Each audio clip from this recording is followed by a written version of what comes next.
నమస్తే, welcome to war TV. నేను సచిన్. ఆంధ్రప్రదేశ్లో ఎండలు మండిపోతున్నాయి. అవును, సెగలు కక్కుతున్నాయని చెప్పుకోవాలి. దానికి ఏమాత్రం తగ్గదన్నట్టుగా రాజకీయాలు కూడా అటువంటి సెగని కక్కుతున్నాయి.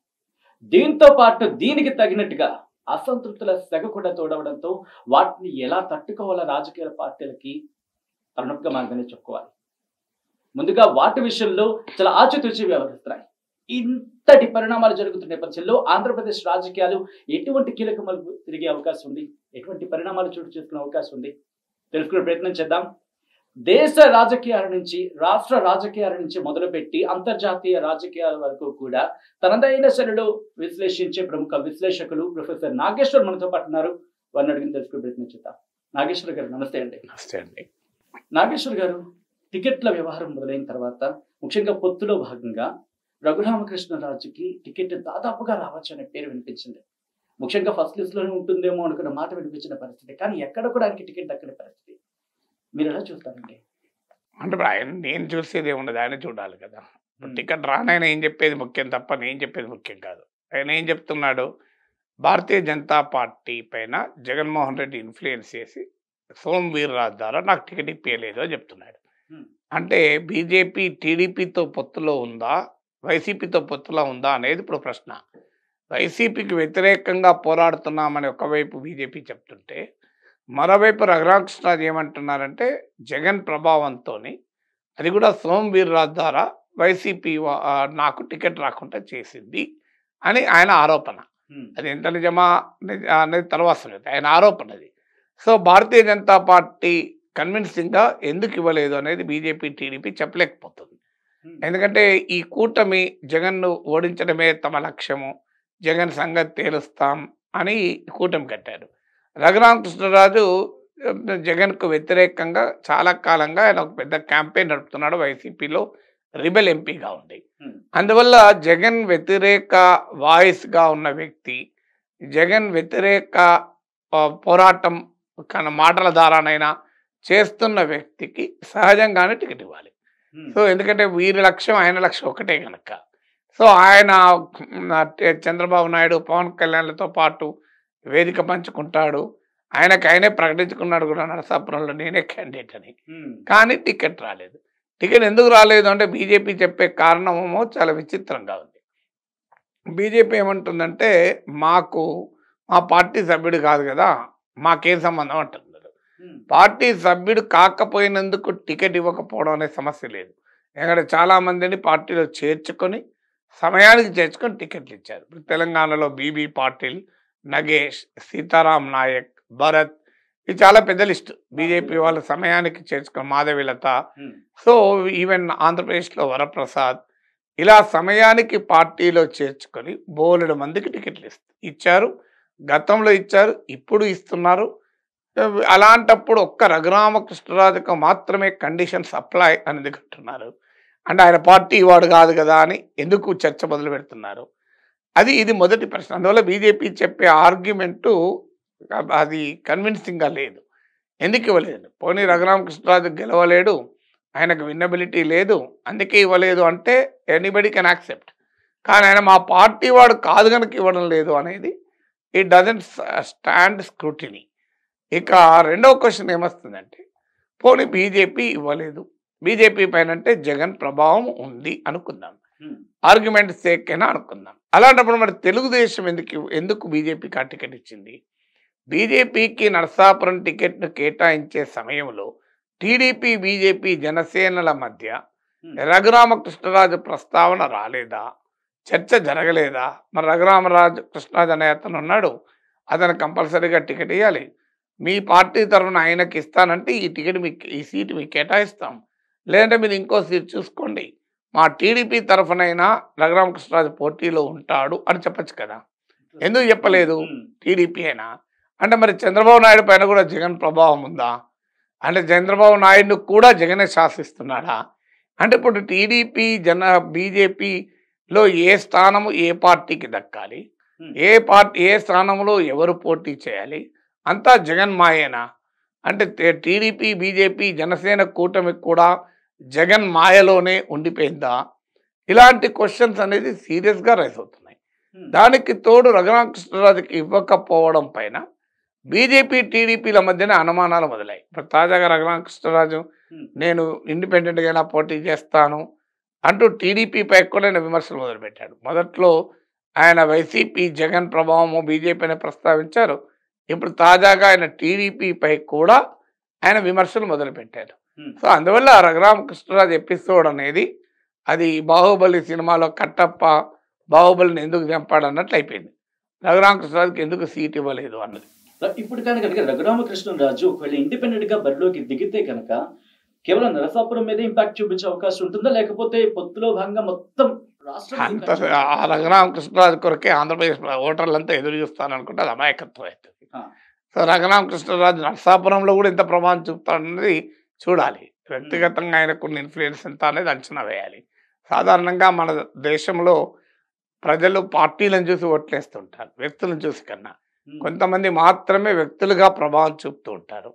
సో ఇండిపెండెంట్లుగా పోటీ చేసి ప్రభావం చూపే వాళ్ళు చాలా చాలా కొద్ది మంది ఉంటారు. సో అందులో ఆయన పార్టీలో సొంత పార్టీలో రిబెల్గా ఉంటే పార్టీ యంత్రాంగంలో ఒక మేజర్ సెక్షన్ ఆయనతో వస్తే అది వేరే విషయం. ఆయనతో వైసీపీ సెక్షన్ ఏమీ రాలేదు, టీడీపీ బీజేపీ సెక్షన్ ఏమీ లేదు. అందువల్ల నరసాపురంలో ఆయన పోటీ చేస్తాడనేది క్వశ్చన్ మార్కే. పోటీ చేస్తే నరసాపురంలోనే ప్రభావం చూపుతాడనేది అనుమానమే. అలాంటప్పుడు రాష్ట్రం అంతా రఘురామకృష్ణరాజు ఎపిసోడ్ ప్రభావం ఉంటుందంటే అది అమాయకత్వం అవుతుంది. అలాగే అసంతృప్తుల గురించి మాట్లాడుకున్నప్పుడు నాగేశ్వర్ గారు, ఇటు వైసీపీలో అసంతృప్తులు దాదాపు చల్లారిపోయిన పరిస్థితి కనిపిస్తుంది. కానీ పొత్తులో భాగంగా వీళ్ళకి ఇంకా అసంతృప్తుల విషయంలో ఇంకా కంటిన్యూ అవుతున్న పరిస్థితి కనిపిస్తుంది. అంటే ఎవరి వ్యూహాలు ఫలించారు? అంటే జగన్మోహన్ రెడ్డి వ్యూహాత్మకంగా ఏం చేశారంటే చాలా ముందుగా అభ్యర్థుల్ని మీద ఎక్సైజ్ మొదలుపెట్టారు. ఎందుకంటే ఆయన ఒకే పార్టీ గనక, ఆయనే నాయకుడు గనక ఆయన ఇంకే పార్టీతో చర్చించేది లేదు, ఏ నాయకుడిని ఒప్పించేది లేదు. సో అందువల్ల ఆయనకు చాలా సులభంగా ముందే 151 మంది ఎమ్మెల్యేలు ఉన్నారు. రకరకాల సందర్భాల్లో అనేక మార్లు సర్వేలు చేసి ఒక కన్సిస్టెంట్గా సర్వే చేస్తూ వచ్చారు. ఇదేదో ఎన్నికల కొరకే కాకుండా 5 ఏళ్ళుగా వారు పొలిటికల్ కన్సల్టెంట్ పెట్టుకొని ఆ ఎన్నికల్లో లాస్ట్ ఎన్నికల్లో గెలిచిన తర్వాత కూడా పొలిటికల్ కన్సల్టెంట్ కంటిన్యూ అవుతూ నిరంతరం ఫీడ్బ్యాక్ తెప్పించుకుంటూ ఒక కంక్లూజన్కి వచ్చారు. ఇంకా వీళ్ళకి మళ్ళీ టికెట్ ఇస్తే గెలవరు అని కంక్లూజన్కి వచ్చాక వాళ్ళని మార్చడం మొదలుపెట్టారు. కొంతమందికి మొత్తానికి ఇవ్వకపోవడం, కొంతమందికి పక్క సీట్లకు ట్రాన్స్ఫర్ చేయడం, కొన్ని వేరే సీట్లకు ఇవ్వడం, ఇలా రకరకాల రూపాల్లో ముందుగానే క్లియర్గా ఏ అభ్యర్థులకు పట్ల ప్రజల్లో వ్యతిరేకతను గమనించి వాళ్ళపైన వేటు వేయడము అన్నది కన్నా వాళ్ళని తప్పించి వాళ్ళని పొలిటికల్గా అకామిడేట్ చేశారు ఏదో రూపంలో. కొంతమంది మొదట్లో తిరగబడ్డా మళ్ళీ తర్వాత వైసీపీలోకి వచ్చేసారు. ఉదాహరణకు మీకు మంగళగిరిలో ఆళ్ళ రామకృష్ణారెడ్డి ఒక ఎగ్జాంపుల్. సో ఇలా డ్యామేజ్ను ఒక ముందుగానే జగన్మోహన్ రెడ్డి ఇండియా టుడేకి ఇచ్చిన ఇంటర్వ్యూలో చెప్పాడు, మేము ముందుగానే ఎక్సైజ్ మొదలుపెట్టడం వల్ల అనివార్యంగా కొంత అసంతృప్తి ఉంటుంది. రాజకీయాల్లో ఉన్నవాళ్ళు ఎన్నికల్లో గెలవాలని, ఎన్నికల్లో పోటీ చేయాలనేది వాళ్ళ లక్ష్యంగా ఉంటుంది. సీట్ రానప్పుడు అసంతృప్తి అనివార్యంగా ఉంటుంది. ఆ అసంతృప్తిని బయటపడటానికి, ఆ అసంతృప్తిని తగ్గించుకోవటానికి సమయం ఉంటుంది. అందుకే ఆ ఎక్సైజ్ ముందు పెట్టడం జగన్మోహన్ రెడ్డికి అడ్వాంటేజ్ అయింది. అప్పుడు టీడీపీ, బీజేపీ, జనసేన కూటమి ఏర్పడలేదు, టికెట్ల సంగతి ఎక్కడిది. సో అందువల్ల వారు అప్పుడు ఎద్దేవా చేసుకుంటూ వచ్చారు. సో టీడీపీ అనుకూల మీడియాలో కూడా పతాక శీర్షికలు వేశారు, వైసీపీ గందరగోళం అయిపోతుంది, ఒక బీసీ ఎంపీకి టికెట్ రాకపోతే బీసీలకు అన్యాయం చేశారు, ఒక ఎస్సీ ఎమ్మెల్యే టికెట్ రాకపోతే ఎస్సీలకు అన్యాయం చేశారు, ఇలా సామాజిక వర్గాలను అణచివేస్తున్నారు అని మొదలుపెట్టారు. సో ఈ మొదలుపెట్టిన తర్వాత అది కూడా ఆర్గ్యుమెంట్కు బేస్ లేదు. ఇప్పుడు కర్నూలు ఎంపీ పోతే బీసీకి అన్యాయం అయిందని, ఓ చిత్తూరు ఎమ్మెల్యే పోతే ఎస్సీకి అన్యాయం చేశారని. కానీ అక్కడ బీసీ ఎస్సీలో కన్నా కూడా వ్యక్తుల ఆధారంగా, వారి గెలుపు ఓటముల పైన అంచనాల ఆధారంగా వైసీపీ వాళ్ళకు టికెట్లు ఇవ్వడము ఇవ్వకపోవడం అనేది నిర్ణయం తీసుకుంది. ఆ అంచనా కరెక్టా రాంగా అనే దానిపైన భిన్నాభిప్రాయం ఉండొచ్చు. అంచనా సరిగా చేశారా లేదా అని. సరిగా చేయకపోతే వాళ్ళే నష్టపోతారు, సరిగా చేస్తే లాభపడతారు. కానీ టికెట్ ఇయ్యని వారి కులాన్ని మొదలుపెట్టి ఇంకో అన్యాయం చేసిన ఆ కులానికి మొదలుపెట్టారు. కానీ రియాలిటీ ఏంటంటే ఒక్క కులం వల్లే కాదు. ఇప్పుడు కోటంరెడ్డి శ్రీధర్ రెడ్డి ఎస్సీ కాదు, బీసీ కాదు కదా. ఆనం రామనారాయణ రెడ్డి ఎస్సీ కాదు, బీసీ కాదు. మేకపాటి చంద్రశేఖర్ రెడ్డి ఎస్సీనా, బీసీనా. ఇలా చాలా మంది వెళ్ళారు కదా మాగుంట, ఇలా మరి వాళ్ళు రెడ్లు కూడా వెళ్ళారు కదా. సో ఉండవల్లిలో శ్రీదేవి వెళ్ళినప్పుడు ఎస్సీకి అన్యాయం జరిగింది అన్నప్పుడు మరి ఆనంద్ రామరెడ్డి, కోటరెడ్డి శ్రీధర్ రెడ్డి, మీకు మేకపాటి చంద్రశేఖర్ వెళ్ళినప్పుడు రెడ్లకు అన్యాయం జరిగిందని కూడా అనాలి కదా. వేమిరెడ్డి ప్రభాకర్ రెడ్డి వీళ్ళంతా మామూలు రెడ్లు కాదు కదా, పెద్ద పెద్ద రెడ్లే కదా. మాగుంట వీళ్ళంతా పెద్ద రెడ్లే. మరి పెద్ద రెడ్లంతా కూడా వెళ్తున్నప్పుడు అనాలి కదా. సో అందువల్ల ఈ ఈ ఈ ఈ తతంగం అంతా నడిచింది. ఈ విమర్శలన్నీ ఎదుర్కొన్నారు. అది డస్ట్ అంతా సెటిల్ అయింది. ఎక్కడ కొంతమంది వెనక్కి కూడా వచ్చారు. ఇప్పుడు నేను ఎగ్జాంపుల్ చెప్పిన ఆల్ రామకృష్ణారెడ్డి. సో సఫిషియెంట్గా టైం ముందుగానే ఈ ప్రాసెస్ అంతా పూర్తి చేసి, అది వైసీపీకైనా టీడీపీకైనా తప్పదు అసంతృప్తుల బెడద అనేది. But how do you manage it అనేది చాలా clear. Disaster management strategy, political disaster management. At least నువ్వు మిటిగేట్ చేయగలగాలి. మొత్తాన్ని ప్రివెంట్ చేయడం ఎవరి తరం కాదు, కానీ మిటిగేట్ చేసుకొని mitigation plan, political mitigation plan పకడ్బందీగా చేసుకున్నారు. దాంతో ఇప్పుడు మేమంతా సిద్ధం అని జగన్మోహన్ రెడ్డి కార్యక్రమం మొదలుపెట్టే నాటికి ఈ డస్ట్ అంతా సెటిల్ అయిపోయింది. ఇప్పుడు ఎక్కడ దుమ్ములేస్తలేదు, ఎక్కడ జగన్ బస్సుకు అడ్డుపడి వైసీపీ నాయకులు కార్యకర్తలు మీ సంగతి తెలుస్తా మాకెందుకు టికెట్ ఇవ్వలేదు అని గోలగోల చేయడం లేదు. తర్వాత జగన్మోహన్ రెడ్డికి ఉన్న ఇంకో ఎటువంటి అంటే వైసీపీ ఎలోన్గా సోలోగా పోటీ చేస్తుంది కనుక. సో ఇక్కడికి వచ్చే వరకు టీడీపీ, జనసేన, బీజేపీకి వచ్చే వరకు ఒకటి ఈ కూటమి ఆలస్యంగా ఏర్పడింది. ఇది మొదటి సమస్య. ఈ కూటమి ఆలస్యంగా ఏర్పడడమే కాదు, కూటమికి ఒక ప్రాతిపదిక కూడా లేదు. ఎందుకు కూటమి ఏర్పడింది అంటే ఆన్సర్ లేదు. రాష్ట్ర ప్రయోజనాల కొరకు అని చెప్పినా మన అందరికీ తెలిసి రాష్ట్ర ప్రయోజనాల సంబంధమే లేదు. రాజకీయ ప్రయోజనాల కొరకు ఈ కూటమి కట్టారు. టీడీపీ, జనసేన కూటమి కోమో ముందస్తుగా కొంత ప్రిపరేషన్ ఉంది. చంద్రబాబు నాయుడు జైల్లో ఉన్నప్పుడే పవన్ కళ్యాణ్ అనౌన్స్ చేశాడు. గత కొంతకాలంగా వైసీపీని ఓడించడానికి కూటమి కట్టాల్సిందే అని టీడీపీ అటు జనసేన వాళ్ళ శ్రేణులకు వాళ్ళ ఓటర్లకు తీసుకెళ్లారు. రెండు పార్టీల్లో కూడా అవసరం, మనము విడిగా నేరుగా వైసీపీతో ఢీకొంటే లాభం లేదు అని టీడీపీకి అర్థమైంది. సో లేదంటే ఏ పార్టీ కూడా పొత్తులు పెట్టుకోదు కదా. సో టీడీపీ ఏంటంటే వైసీపీతో డైరెక్ట్గా కనుక ఫైట్ చేస్తే ఇట్స్ ఎ గాన్ మ్యాచ్, అయిపోయింది కదా, దానికి ఏమి పోటీలో కూడా ఉండరు. అందువల్ల వారు జనసేన కలిస్తేనే మనం పోటీ ఇవ్వగలము అని గుర్తించి ముందుగానే జనసేనను కలుపుకున్నారు. జనసేనకు కూడా గత అసెంబ్లీ ఎన్నికల అనుభవం ఉంది. పవన్ కళ్యాణ్ 2 సీట్లు ఓడిపోయాడు, ఒకే ఎమ్మెల్యే గెలిచాడు. సో ఈసారి అసెంబ్లీలో బలమైన ప్రెజెన్స్ లేకపోతే పార్టీ ఉనికి, అస్తిత్వం ప్రమాదంలో పడుతుంది అని పవన్ కళ్యాణ్ కూడా అంచనాకు వచ్చారు. అందువల్ల ఇది ఉనికిని, అస్తిత్వాన్ని అసెంబ్లీలో చూడాలి అంటే బీజేపీతోనే ఉంటే సరిపోదు, టీడీపీతో కలవాల్సిందే అని. సో ఇక్కడ వరకు క్లియర్గా ఉంది. కానీ బీజేపీ విషయంలో ఆ ముందస్తు ప్రిపరేషన్ లేదు, ఒక కామన్ నరేటివ్ ఎందుకు కలిశారని. ఈలోగా పరస్పర అపనమ్మకాలు, మోడీ చిలకలూరిపేట సభలో చేసిన ప్రసంగం తీరు నుంచి మొదలుకొని రఘురామకృష్ణరాజు ఎపిసోడ్ వరకు అసలు బీజేపీ టీడీపీల మధ్య ఒక కెమిస్ట్రీ ఉందా అని అనుమానం కలుగుతుంది. తర్వాత పార్టీల మధ్య అడ్జస్ట్మెంట్. ఇప్పుడు పవన్ కళ్యాణ్ పిఠాపురంలో పోటీ అనుడితోనే టీడీపీ నుంచి వర్మ తిరగబడ్డాడు. మళ్ళీ తర్వాత మేనేజ్ ఇక్కడికి రాబోతున్నాను నేను. ఇంట్రెస్టింగ్ నాగేశ్వర్ గారు, మీరు అన్నట్టుగా పిఠాపురానికి సంబంధించి ఇటు పవన్ కళ్యాణ్కి వర్మ నుంచి విశాఖ అక్కడ తగులుతున్న పరిస్థితి చూసాం. కానీ అక్కడ పెండం దొరబాబు అక్కడ ఆమెకు మద్దతు ఇస్తున్న పరిస్థితి. సో ఈ నేపథ్యంలో ఈక్వేషన్స్ ఎలా మారే అవకాశం అంటే పిఠాపురం వరకు ఏం జరుగుతుంది అనేది కాదు మనకు. అందువల్ల అది మళ్ళీ తర్వాత ఇప్పుడు ఆయన మద్దతు కూడా ప్రకటించాడు వర్మకి. సమస్య అది కాదు. నేను అనేది ఏంటంటే ఈ ప్రాపర్ ఎక్సర్సైజ్ అనేది జరగాలి. అంటే ఆపరేషనల్ యూనిటీ, మిత్రపక్షాల మధ్య ఆపరేషనల్ యూనిటీ రావాలి. ఆ ఆపరేషనల్ యూనిటీ ఇంకా రావడం లేదు.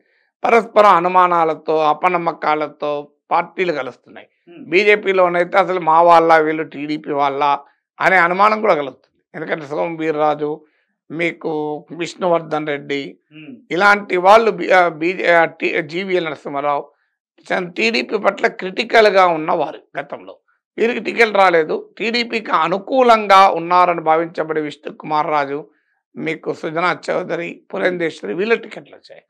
దీనివల్ల ఏమవుతుంది అంటే బీజేపీలోనే అంతర్గతంగా పెద్ద చర్చ నడుస్తుంది, అసలు వీళ్ళు మన అభ్యర్థులా తెలుగుదేశం అభ్యర్థులా అని.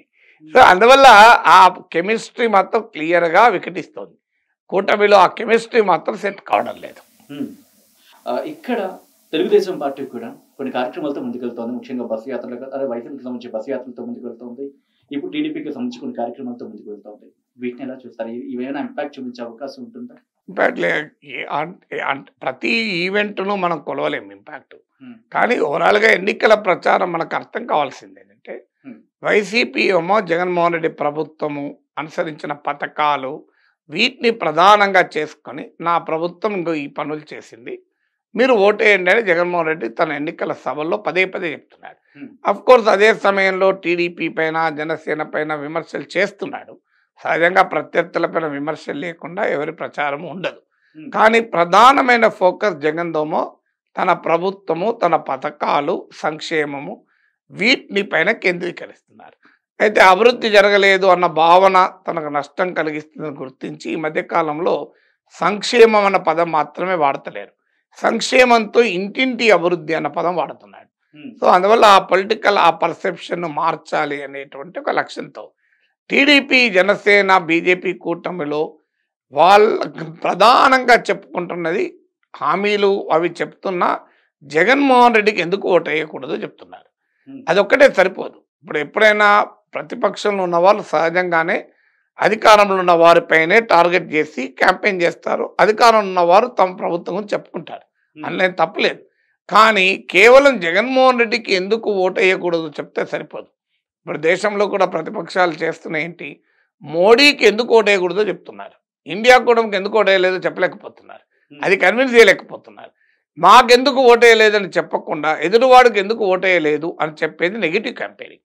ఈ నెగిటివ్ క్యాంపెయినింగ్ అన్ని సందర్భాల్లో సక్సెస్ కాదు. బాగా ప్రజా వ్యతిరేకత ఉన్న సమయంలో ఎవడన్నా కానీ అధికారంలోకి రాని, వీళ్ళు మాత్రం రాకూడదు అని 1977లో ఎమర్జెన్సీ టైంలో అభిప్రాయం ఉండేది. అలా ఎలా బలమైనటువంటి అభిప్రాయం ఉన్న సమయంలో తప్ప సాధారణంగా ఫలానా వాళ్ళకి ఎందుకు ఓటు వేయకూడదని చెప్పడంతో పాటు అది చెప్పాలి, చెప్పకూడదని కాదు, కానీ నాకెందుకు ఓటు వేయాలి కూడా చెప్పాలి. అంటే చంద్రబాబు నాయుడు పాలనలో ఇంకా ఈ మంచి జరిగింది, ఈ చంద్రబాబు నాయుడు మళ్ళీ వస్తే ఈ మంచి జరుగుతుంది అని చెప్పగలగాలి.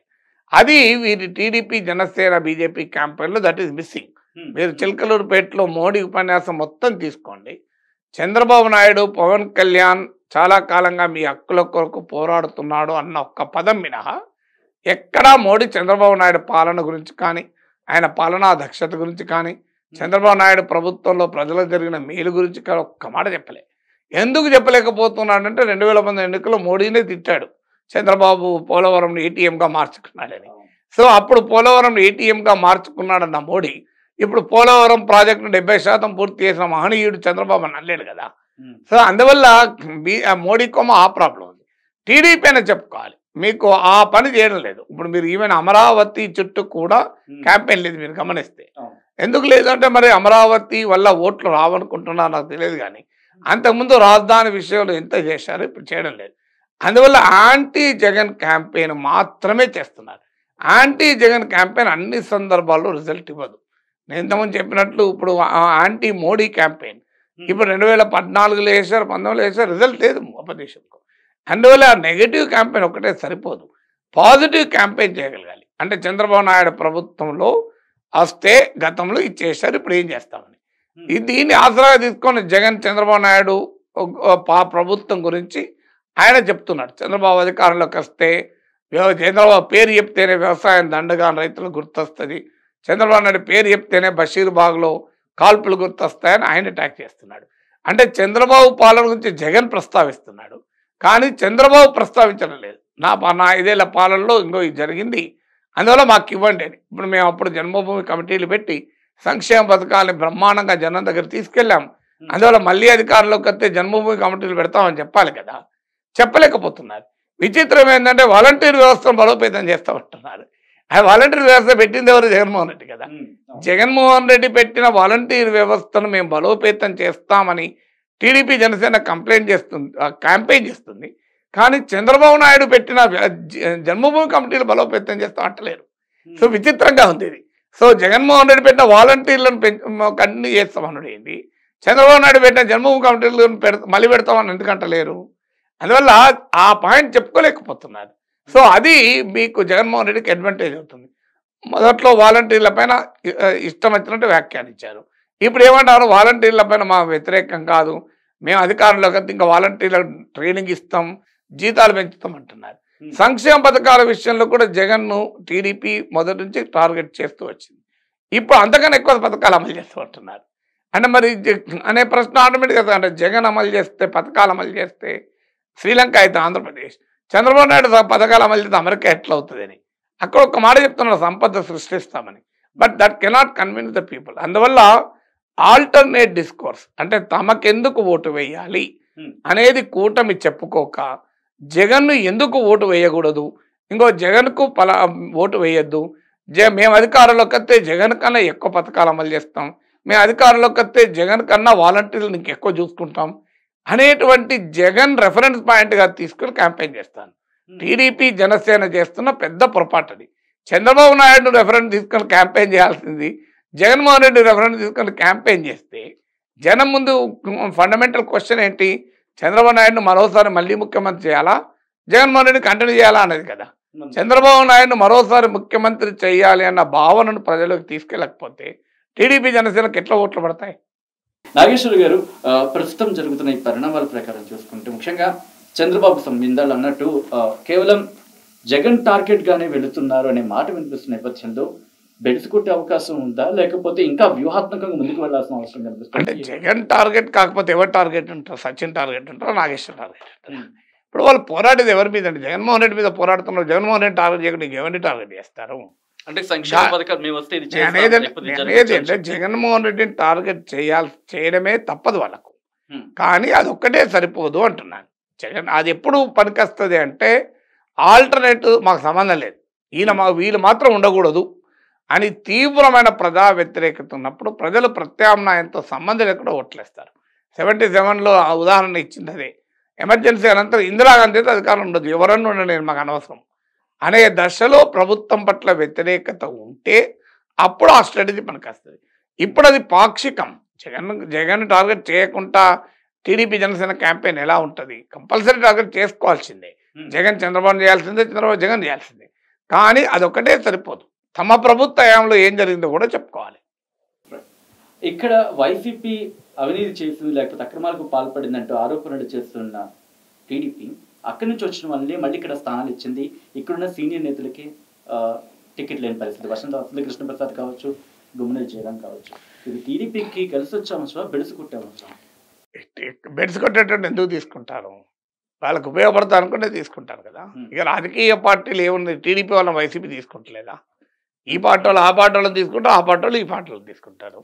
ఆ పార్టీ దూషించిన పార్టీ కదా, టీడీపీ వాళ్ళను వైసీపీ దూషించలేదా? మళ్ళీ వాళ్ళు వస్తే తీసుకుంటలేదా? సో ఎవరు వస్తే తీసుకుంటలేదు నాకు చెప్పండి. ఏ పార్టీ అయినా అంతే, తెలంగాణలో ఆంధ్రాలో జరిగేది అది. ఒక పార్టీలో ఉన్నప్పుడు దూషిస్తారు, మళ్ళీ వాళ్ళనే మళ్ళీ తీసుకుంటారు. అదేమి ఒక పార్టీ స్పెసిఫిక్ ఫినామినల్ కాదు కదా. Right, thank you so much Nageshwar గారు ఆర్టీవీతో జాయిన్ అయ్యి ముఖ్యంగా ఆంధ్రప్రదేశ్కి సంబంధించి రాజకీయ పరిణామాలు ఏ విధంగా ఉండబోతున్నాయి, ప్రస్తుతం జరుగుతున్న పరిణామాలకు సంబంధించి మీ విశ్లేషణ అందించినందుకు థ్యాంక్ యూ.